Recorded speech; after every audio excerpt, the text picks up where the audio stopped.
How do you do? Jen and Cam feel it would be unkind to present this program without a friendly word of warning. We are about to unfold our true crime podcast, a podcast of lifelong friends who seek to examine crimes which were committed without reckoning upon God. The discussion will be frank, and the subject matter will be of a grim and violent nature. I think it will thrill you. It might even horrify you. So, if there are young children listening, or if you feel unwilling to subject your nerves to such a strain, now is your chance to, well, we've warned you.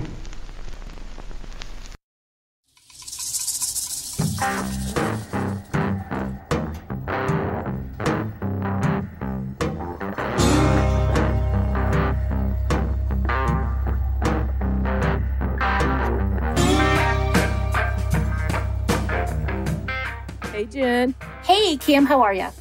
I'm fantabuloso. How are you? Woohoo! I'm doing great. Everything's coming up roses. Everything's coming up roses. There are quite a few thorns, though, let me tell you. There is, but we're not going to here to talk about that. We're here to talk about a listener suggestion and researched. We have another one today, and I will tell you that we absolutely love it when our listeners request cases or do research or write cases for us. It's fantastic. We love to share in the duties of the podcast, I guess, right? Yes, sharing's caring. Sharing is caring. You know, if you're interested in maybe writing or maybe getting into podcasting, it's a good way to kind of slowly put your toes in the water. Exactly. And we're always here. I mean, you submit everything to us. We'll go over it. We'll, of course, change it to fit our vernacular and all that kind of good stuff. But we always love to hear from you all. So if you have an idea or want to do something, you can send it to ourtruecrimepodcast@gmail.com.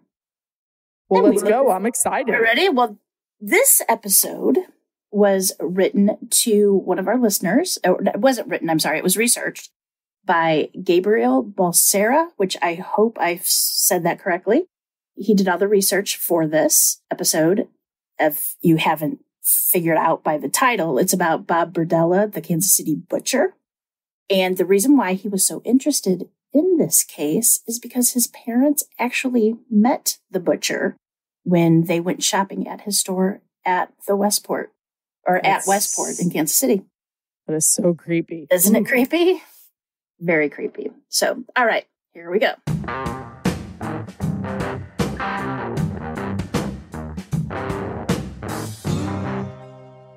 On April 2nd, 1988, Kansas City, Missouri, 22-year-old Christopher Bryson surveyed the room, looking for an object that would help free him of his binding. For 4 days, Christopher had been held hostage and was slowly losing hope that he would ever make it out alive. With his hands bound in front of him, he slowly shuffled towards the book of matches that his captor had left out. Hoping and praying, Christopher lit the matches one by one and began to burn through the rope that tied his hands together. Luckily for him, his captor was at work and wasn't around to hear the scuffle or smell the sulfur of the burning matches. Once Christopher had freed himself from the ropes, he looked around and realized that he had two options. One was to jump out of the second-story window, and the other was to stay and be subjected to more torture. Christopher decided to leap out the second-story window and broke a bone in his foot by doing so. I would do that too. It's a much better option. Breaking all your bones in your body would be a better option, honestly. Yes.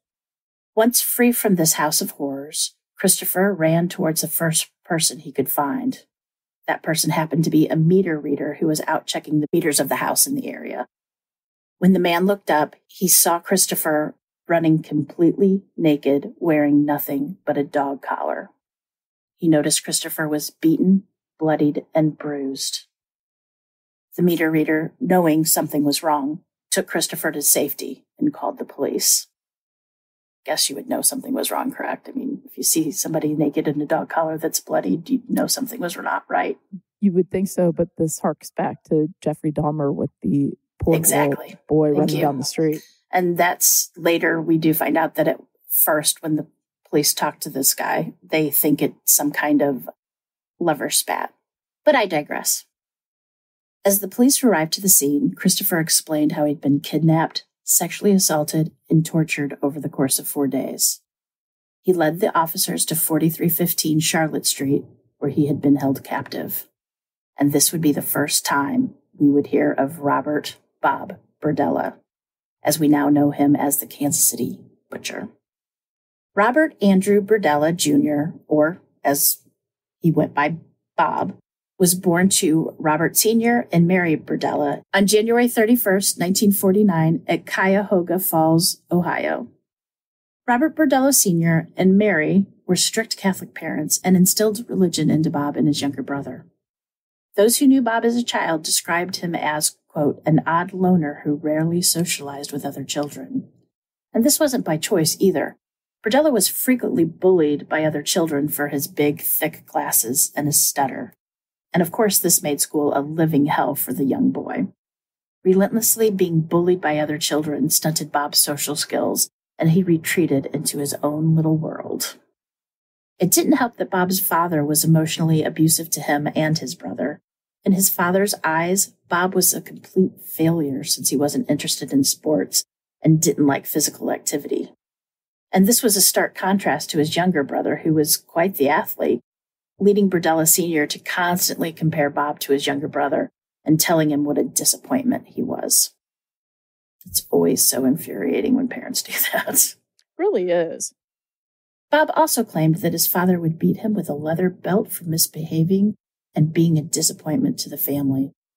With years of abuse, Bob's mind slowly began to change, and a violent streak had been awakened in him. Bob's true evil lurked deep inside him, and it wouldn't be until many years later that Kansas City would feel his wrath. Bob's teenage years were not much better, and as he reached puberty, he realized that he was gay. Coming from a strong Catholic household, Bob knew he had to keep his secret hidden through fear of either being severely beaten by his father or disowned by the family altogether. Instead, Bob wore a mask by pretending to be someone that he wasn't. He dated girls and even had a steady girlfriend for a very short period of time. But he was also rude and condescending towards females. When Bob was 16, his father died of a heart attack at just 39 years old. The Burdellas were visiting a family in Canton, Ohio for Christmas, and Bob hadn't gone with them. Why, we don't know. But it wasn't until the family returned home days later that Bob had found out that his father had passed. Bob was devastated, but the death of his father seemed to be a turning point for him.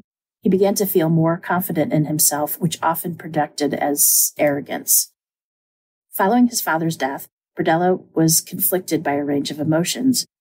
He was sad that his father has passed away, but somehow happy that he was finally able to escape his abusive grip and not have to live in his brother's shadow. With nowhere else to turn, Bob went to the only place he knew, the Catholic Church. They welcomed the Berdella family with open arms and supported the family during the time of need.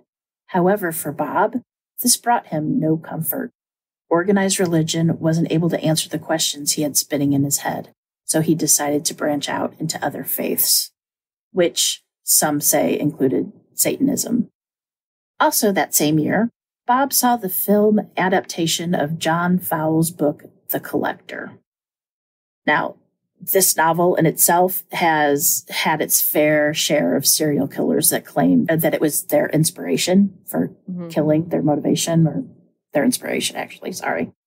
And for those that aren't familiar with the book or the premise of the book, it's basically a story of a man who kidnaps a woman that he's obsessed with.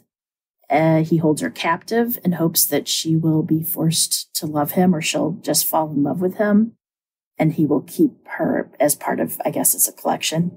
And in Bob's own words, the film adaptation had a long-lasting impression on him, and it planted the seeds of what was yet to come.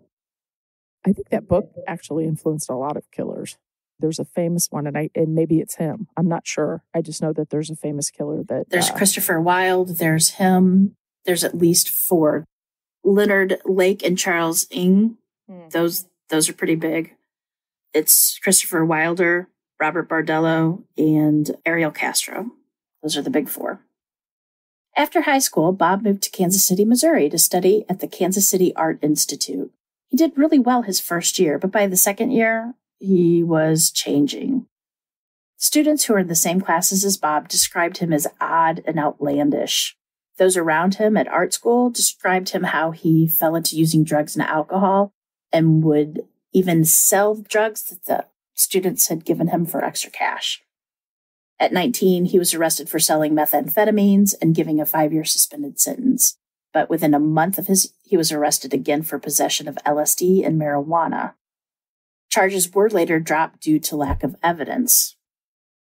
More disturbingly was his art pieces often included some form of animal abuse, leading him to be an outcast by his classmates.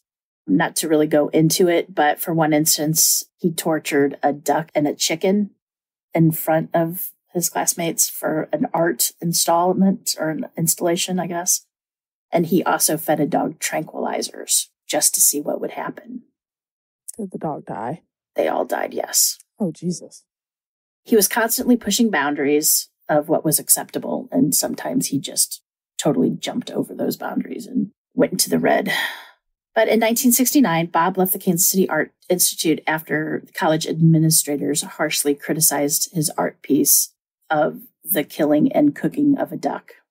That's just not right. Did he do it? Did he butcher it like ethically and then cook it? I don't know. It doesn't go into graphic detail. But still, I mean, there's a fine line. There is, but I think. Piss Christ. All I gotta say. That's all I gotta say about that. I know. You know what I mean? People butcher animals every day and eat them. But he is a serial killer and he probably got some. But this was also a school piece too. I wouldn't expect anything this avant-garde to be in a classroom setting. One thing to do it on a stage somewhere and not affiliated by a school. I mean, there's a certain decorum that the school has to keep, correct? Yeah, but it depends on the school. And art is subjective, I know, but he was criticized. He didn't get kicked out. He actually left, I believe. He wasn't kicked out, but they didn't like what he did. And they made sure he knew that they didn't like it. Mm-hmm. To pay off some of the fees and fines that he had of his drug arrests, Bob found a job as a short order cook in different Kansas City restaurants. He even began selling some of his antiques that he had collected as a child. And as he became a better chef, he started to work at some of the better restaurants and country clubs in the area.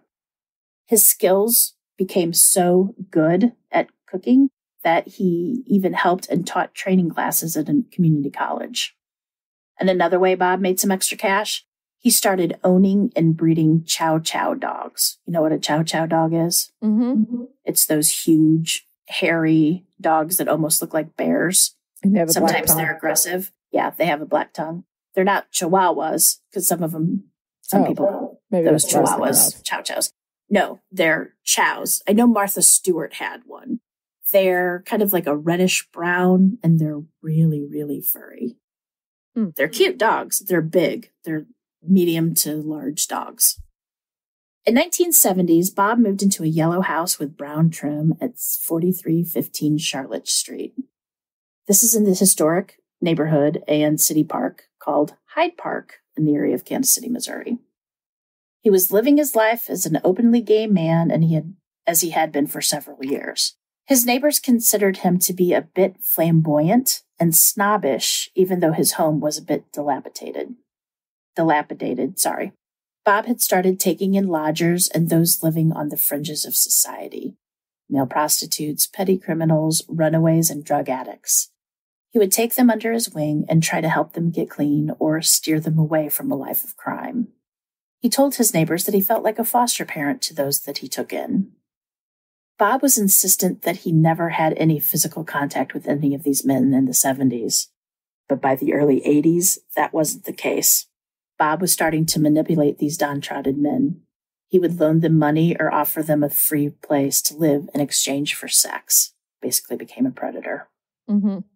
In 1982, Bob decided to quit the restaurant business and just sell his antiques and oddities. So he rented a booth at the Westport Flea Market. His business which he named Bob's Bizarre Bazaar, Bazaarre,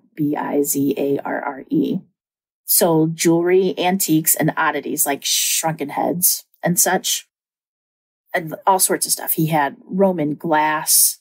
Where does one buy shrunken heads for sale? Nowadays they're not real. Okay. They're manufactured, but I think he did a lot of black market deals to get some of the stuff he had. He had like African tribal wear and things that most people wouldn't actually get the normal way. Mm-hmm. So I think it was a lot of black market. I might be wrong about that, so don't quote me, but it was hard to find things that seemed weird to get. While working at the flea market, Bob found a good friend in a local merchant, Paul Howell. And like Bob, Paul Howell rented a booth and sold his products at the flea market.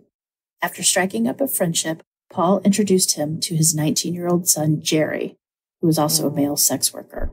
And little did Paul know that he had just introduced his son to the man that would take his life.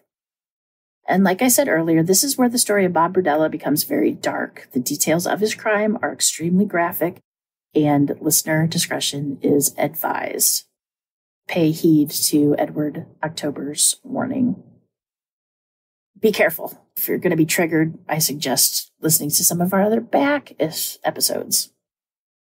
Bob's first kill appears to have been premeditated and carefully planned out, and it's surprising to see a serial killer so organized for their first kill. Despite taking in young man through the 70s and 80s, it wouldn't be until 1984 that the butcher's lust for blood and sadism truly shone through. Bob picked up Jerry Howell on July 5th after promising to take him to a dance in Merriam, Kansas.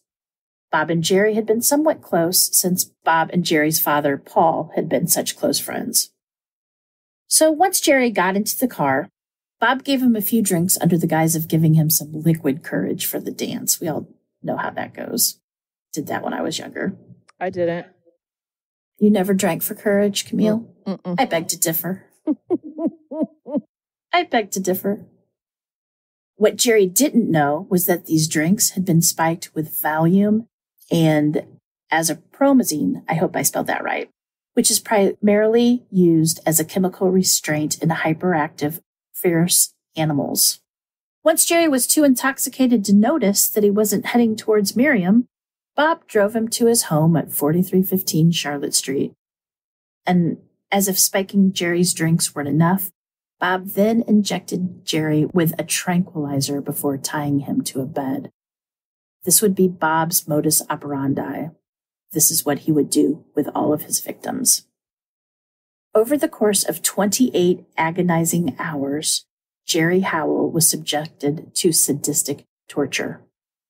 Berdella first stripped him of all of his clothing before sexually and physically assaulting him. Berdella sodomized him with multiple items and even used household objects. And he really liked using vegetables, just FYI. The reason we know so much about Berdella and his crimes is that he liked to keep a notebook. He wrote down everything that he did. He would log his torture hour by hour, describing what he did to his victims and how they reacted. Bob would note whether he himself sodomized him or whether he used a foreign object. Did he do this as he was doing it, or did he reflect? He would do it as like a science experiment from what it sounds like. Would he write the notes down? Like he would do it and then write the note. After it was done? Or after that thing was done. And then when he would do something else, he would, to me, it sounds like he would log it like a science experiment. Like he wouldn't go later and say, "This dear diary, this is what I did to Jerry. First I did this." Yeah, he would I believe, and he even, I'll talk about it later, but he even had shorthand for himself. Bob also took Polaroid pictures of Jerry and would continue to do so with each victim, allowing him to relive his crimes whenever he wanted. After the long 28 hours, Jerry passed away. In the book by Tom Jackman entitled Rites of Burial, the horrific account of sadistic serial killer Burdella, quote, "Jerry either asphyxiated on his own vomit or the combination of the gag and the medicines were too strong for him to be able to catch his breath." What Berdella did next proved that he clearly thought this through for a very long time. Jerry's body was taken to the basement and hung on a hook before Berdella made several incisions to drain the body of blood. Then, using boning knives and a chainsaw, Berdella dismembered Jerry, wrapped his body parts into trash bags, and placed them outside in the trash. The next morning, the sanitation workers took away the bags without noticing there was a body inside. I guess there would be really an odor. I guess the trash odor would cover it up since it wasn't. But since it would be the next day, so it would be fresh. Yeah, exactly. Jerry's parents quickly reported him missing and demanded answers from Berdella because they knew he was with Bob that night. Berdella was questioned by the police and said that he had taken Jerry to marry him, but they had separated at the dance, and Bob hadn't seen him since. The police had no reason to question him any further. It's unclear why Jerry chose his first victims, but according to one source, Jerry owed Berdella money, so maybe it was the anger that pushed Berdella to want to kill him, or maybe he just wanted to see how much pain he could inflict on someone. We don't know. Berdella's next victim was 23-year-old Robert Sheldon. Sheldon had previously lodged with Berdella during the time where he took in young men that were kind of down on their luck. On April 10th, 1985, needing a safe place to stay, Sheldon returned to 4315 Charlotte Street, never to be seen alive again. Much like the murder of Jerry Howell, Sheldon was drugged and given alcohol to subdue him. Once he was completely incapacitated, Berdella tied him to the bed and began his sick torture. Not content with his previous methods, Berdella decided that it was time to step it up a notch. Sheldon's hands were bound so tightly with piano wire that had he survived, he would have suffered permanent nerve damage to his hands, rendering them almost useless. Berdella wasn't attracted to Robert Sheldon, but he did consider him an inconvenience. Someone he could, quote, express some of the anger and frustration that I had towards other people on. He just seems to be making all kinds of excuses. You think? Mm-hmm. Sheldon was subjected to 3 miserable days of sadistic torture. Berdella repeatedly sodomized and physically assaulted him. Berdella stuck needles under Sheldon's fingernails, swabbed Drano, or some kind of drain cleaner, into his left eye, and he put caulk into his ears so Sheldon wouldn't be able to know when Bob came into the room to torture him. I had no idea he was this twisted. Oh, it's bad. After 3 days of unbearable torture, workmen had been scheduled to come to fix Berdella's roof, and Berdella had to decide what to do next, so he didn't want to get caught. Berdella placed a sack over Sheldon's head and tightened it with rope, which caused Sheldon to suffocate. Sheldon's body was again dissected, with Berdella opting to dispose of his body around the property. Once again, he drained the blood, he cut him to pieces, and buried his body throughout the yard. With each victim, Berdella's torture became more and more sadistic.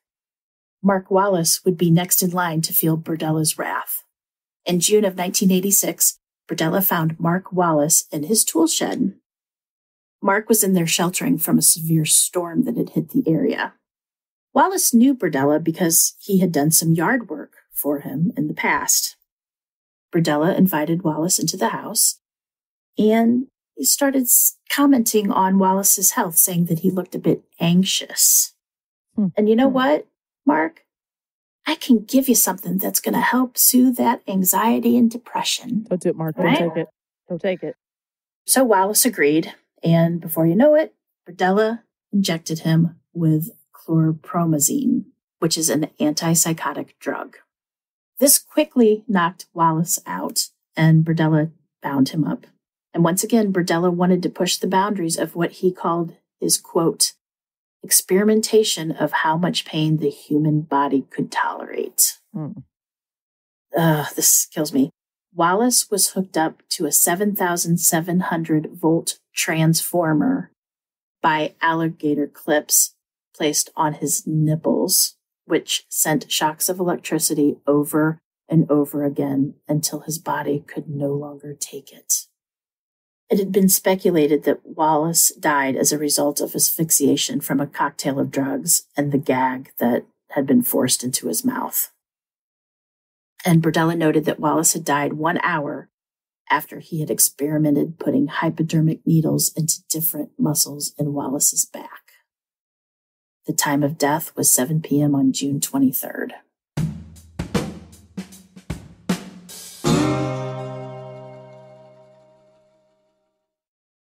Hey, Cam, I was just unpacking from Kansas City and I realized that I don't have my Love Letter by Zeman Games card game.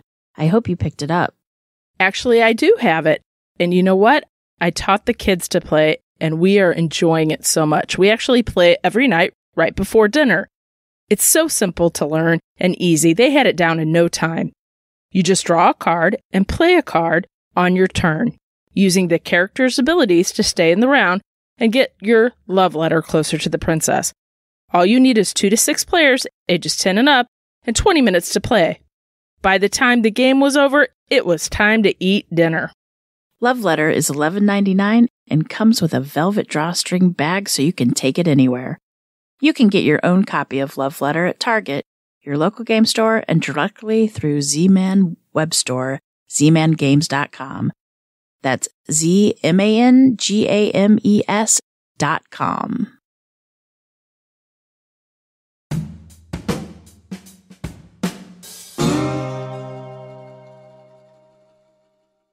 He is a sadistic mofo. Berdella's next victim was James Ferris. Ferris had called Berdella looking for a place to stay for a few days. Berdella agreed to let him stay, knowing that he would be torturing this poor soul. Now, this is where Berdella really stepped up the torture. The details of the first 3 victims are hard to stomach, but it only gets worse from here on out. Berdella attached the electric alligator clips to his neck and testicles and administered him with this 77,000 volts of electricity, causing excruciating pain. Sometimes the shocks of electricity would last up to 5 minutes. I would think you would pass out from the pain. I hope, for their sake, they passed out from the pain. Berdella would take hypodermic needles and stick them into Ferris's neck and testicles.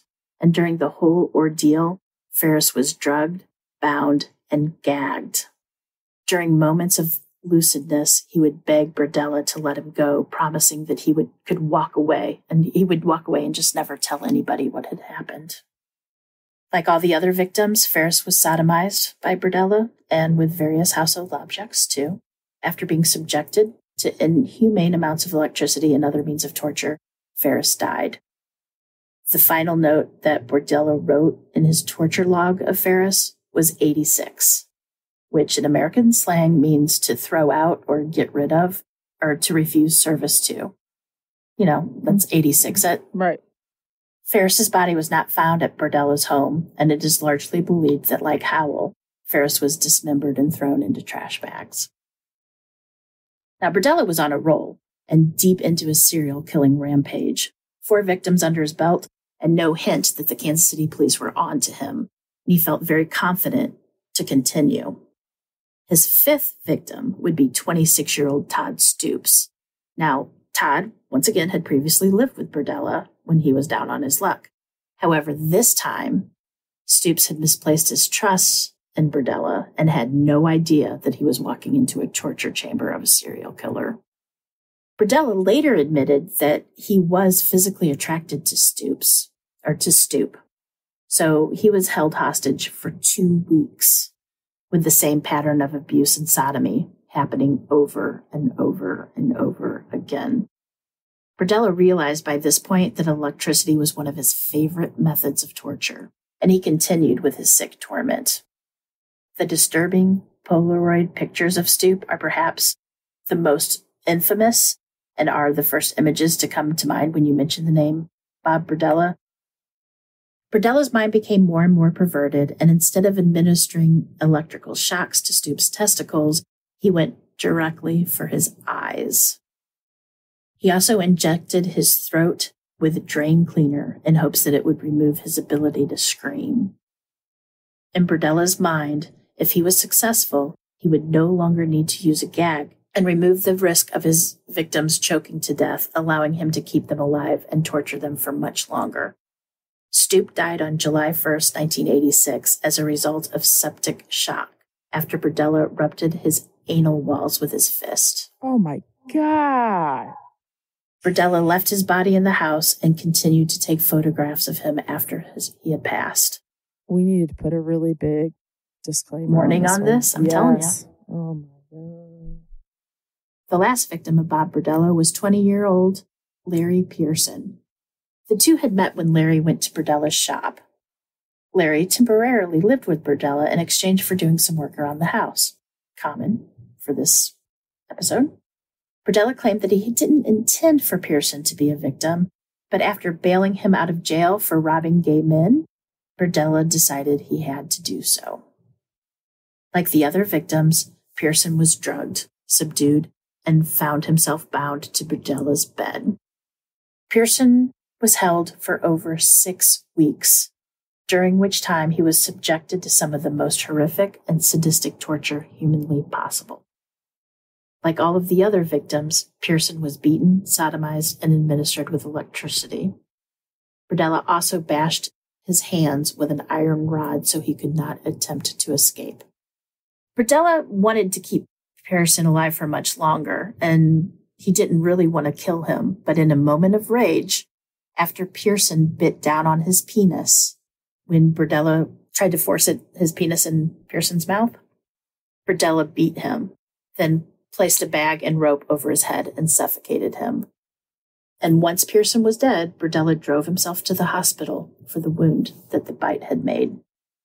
Once again, Berdella took extensive notes and multiple Polaroid photos of Pearson, both while he was alive and after he was dead. Pearson was dismembered and buried in Berdella's back garden. But at first, Berdella kept Pearson's head in the freezer before deciding to bury it in the backyard. Now we're back to 22-year-old Christopher Bryson, and he's the only one of Berdella's victims to make it out of the house alive. Is he still alive? I believe so. Oh my God. I believe he's got a new identity and everything. Mm. Now, we, of course, talked about how he escaped at the beginning of the episode. Christopher Bryson was a sex worker and was lured to Berdella's house when Berdella picked him up for sex. Berdella said, "Let's go upstairs." When they did, Berdella picked up an iron pipe, knocked him over the head, tied him up to the bed, and started to inject him with sedatives. And this is his friend's son, correct? No. He already killed his friend's son. His friend's son was the first one. There you victim, go. and he also was a male prostitute. This was a totally different male prostitute. And he actually picked him up off the street. Christopher was out working, and Bob came along, and supposedly a lot of the sex workers kind of knew that Bob was no good, so they stayed away from him. And I guess Christopher didn't get that memo and literally fell victim. Berdella kept him sedated and gagged the entire 4 days that he was held hostage. Bryson endured rape, electric shock, cotton swabs with bleach or ammonia swabbed in his eyes, and his hands were battered with an iron pipe. And once again from the book Rites of Burial, Berdella told Bryson, quote, "You did not choose to be here, but you are. For you to survive being here and for you to make it would either be rough or it could be easy. If I grow to like you and to trust you, then I could do special things for you, such as buy you cigarettes, pick up a movie on the way home from work, and so forth. Don't try to fight me, or you'll get more of what you had earlier. You see, what you got is nothing compared to what I have." Basically, he was Berdella's sex toy. Like everybody else that he victimized and murdered. Bryson was powerless and at the mercy of Bob Berdella, and instead of trying to fight him, Bryson realized that his best chance of survival was to do just as Berdella said and to try to befriend him, basically. After slowly gaining his trust and enduring the sadistic torment, Bryson was able to escape and call the Kansas City Police Department. And while Bryson was being taken into custody, The police got a warrant and other officers were called to 4315 Charlotte Street to wait for Berdella. When he arrived at 11:30, Berdella was arrested for investigation of sexual assault. And like I said, at first, they just thought, the police heard all these stories from this naked, bloodied, and bruised boy, basically, 22-year-old, and they thought it was a lover spat. 1988, homophobia, huge and out. They just thought it was a lover spat, like Jeffrey Dahmer, right? Like we said. The Kansas City Police Department arrived at the scene after 2 p.m. on April 2nd, 1988. Animal Control had gone into the house first to gather the 3 dogs that were in the house. There were 2 adult dogs and 1 puppy. When the officers entered the house, they were amazed by the amount of stuff that was in the house. He was a hoarder. And from what I read, seriously, he could have been an episode of the TV show called The Hoarders. There were stacks of paper and books and magazines, trash bags filled with clothes and trash just laying all over the place. The officer said the house smelled of dog feces and rotting food. He was too busy to clean. He was torturing people. They found a rotting turkey carcass in a pot on the stove and dirty dishes piled high in the sink. And at one point, the detectives played a game where they called, quote, "Who stepped in it?" Meaning dog feces. Oh. Because the smell was so pungent everywhere they went. Some of the officers even started wearing the white paper overalls and plastic booties to keep the grime and crap off their shoes and clothes. I totally would. It's disgusting. I was just going to say, I wondered if part of the reason he did that was so that there wouldn't be smell of, I don't know, decay. Or he could just, the house was dilapidated. He never took care of the house at all. So he could have just been a lazy sumbitch too. Yeah. Who knows? He obviously was mentally ill. So that's a different story. In one of the upstairs bedroom, next to a bed, was a metal tray with syringes, bottles of prescription drugs, ointments, and eye drops. On the floor by the bed, they found the electric transformer. Across the room on a cabinet shelf, they found a shoebox filled with Polaroids of the naked Christopher Bryson. In some of the photos, he had some sort of bag or pillowcase over his head. Others, he was face down with his hands bound behind his back. In all of them, it looked like he was in pain and was being tortured. There was a brown wallet belonging to James Ferris, victim number 4, on the shelf. Also had his driver's license in it. Some of the books they found on the shelf had titles like How to Create Poisons and Antidotes to Them, and Satanic Interpretation and Lifestyle. They also found a human skull and 2 envelopes filled with human teeth. The skull would later be identified as Richard Sheldon's. In one room, the police would later call the torture room, they found the wire-bound stenographer pad that Burdella had kept his meticulous notes about the torturing of his victims. All in all, they recovered 334 Polaroid photos in a plastic bag. Of the pictures they found, there were 19 naked men. Some of the pictures, they were being tortured. Others were dead or comatose. One picture, they found a man hanging upside down by his ankles in what looked like the basement. So, being detectives, they headed downstairs. There, they found dried blood on a stack of dog food and blood spatter on the lid of a styrofoam cooler. Later, luminol would be sprayed into the corner of the basement. And in the book Ritual of Burial, they said it lit up like a round pool shape. It was so blue and so bright. Luminol also glowed on a plastic bucket and 2 plastic trash barrels. They found a chainsaw, and upon further examination, police discovered blood, flesh, and pubic hairs inside the plastic that covers over the engine of the chainsaw. Mm-hmm. In the backyard, police found the partially decomposing head of Larry Pearson, and they found out it was Larry by using dental records. For the Kansas City Police Department, the case against Bob Berdella was pretty much an open and shut case. They had overwhelming physical evidence that they could, of course, present in court. On July 22nd, 1988, a grand jury indicted Berdella for the murder of Larry Pearson. Good. Berdella pled guilty. He also would plead guilty on August 24th to one charge of forcible sodomy against Christopher Bryson. As for the other 5 murder charges, Berdella originally was going to plead not guilty, but in exchange for giving a full confession and accepting a guilty plea, Berdella was spared the death penalty and given a life sentence without the possibility of parole. When Berdella confessed to the murders, he also gave authority the names of all of his victims. He would also explain all the coded terms in his torture logs. For example, he would write DC, which meant swabbing drain cleaner in the eyes. 2 1/2 ket NK plus shoulder would indicate that he injected 2.2 cubic centimeters of ketamine into his victim's neck and shoulders. He would put F for the vernacular term, to like FU, right? Mm-hmm. And then BF would be for behind, doing it behind. And then FF would be frontal. And it was meticulous notes, like from what I gather, like a scientist. He wanted to record the human pain capacity. He's sick MFer is what I'm telling you. Is. Berdella was sent to serve his time at the Missouri State Penitentiary in Jefferson City, sorry. He used to grant interviews with the news, and he would claim that he was demonized by the media all the time. Of course, it's never his fault. It wasn't that bad. Mm-hmm. You're just demonizing me. He just said, I just made a few mistakes. That's all I did. Just a few mistakes. Having a bad day.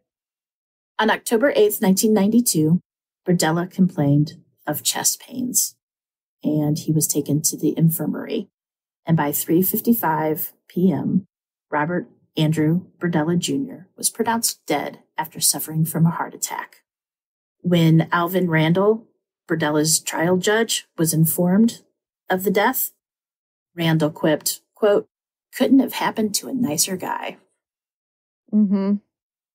So for the families of the victims, the devil who walked the earth had finally returned home to hell. And while his death does not bring back any of those victims, their families can rest easier knowing that he is no longer a threat to anyone any longer. Are you done? I am done. I mean, I just want to say, as a side note, I found out later in November of 88, there was going to be a huge auction to sell off Berdella's possessions. They needed to cover his legal funds. And from what I've heard, the auction would have been amazing. Like I said earlier, I wrote some of this down. He had 55 pieces of Syro-Roman glass, some thin as paper. He had ancient beads, Tibetan bronze statues, Greco-Roman pottery, Indonesian puppets, African tribal costumes. But the auction was later canceled because one buyer negotiated the price for everything. I don't know how much it is, but he bought everything. Also, the house, the 4315 Charlotte Street house, was bought by a local businessman, and it was razed to the ground. They burned the MFer down. I would hope They didn't burn it, but you know what I'm saying. Mm-hmm. But yeah, I would hate to see what they did with those beds that he tied the people up to. If he was a hoarder and disgusting, and it sounds like he was, he probably just slept on them, and we lived the fantasy of it happening. No, I'm talking about the people who bought the stuff from Berdella's house. Oh. And then later, I don't know if they would resell it or somebody just decided to get rid of it all. Police officers might have got rid of that too. I think they might have taken it out and burned it. I don't know, but they said everything in the house was sold. I don't know the full details. I just read an article. 2 articles, actually. Well, but yeah. We got to thank our friend Gabe for that, because I'm going to have nightmares. Gabriel. Yep. And also, I want to thank Emma Trainter once again. She's the True Crime Witch podcast. She helped write this together for us. So, yeah. Creepy MFer. Glad he's gone. Yeah. Nice to read that obituary. The families do get a little peace. And I know I've said this a million times. If something happened to somebody I loved, I would have a hard time knowing that he could be locked in a one-man cell for the rest of his life. But this whole fact that he is still breathing air, I would have a problem with that. I know I would. I knew the Butcher of Kansas City. I always knew the story, but I never really knew a lot of the details. So nor did I. And yeah, I'm glad I don't now. Let me tell you, or didn't. He was, you know what I mean? No, they get to live in your head rent free. Thank you very much. Yeah, thank you. Appreciate that. Well, that was a really good one with very, very graphic details. So I hope we remember. Thanks, to do Gabriel, that. for bringing it up, because I don't know. I probably would have overlooked him and just not have covered his story, the victim's stories. And until then, that's it. That's all I have. Until we see you next week and the same bat time and same bat channel. Remember, lock your doors and keep passing by those open windows. Bye-bye. Love ya.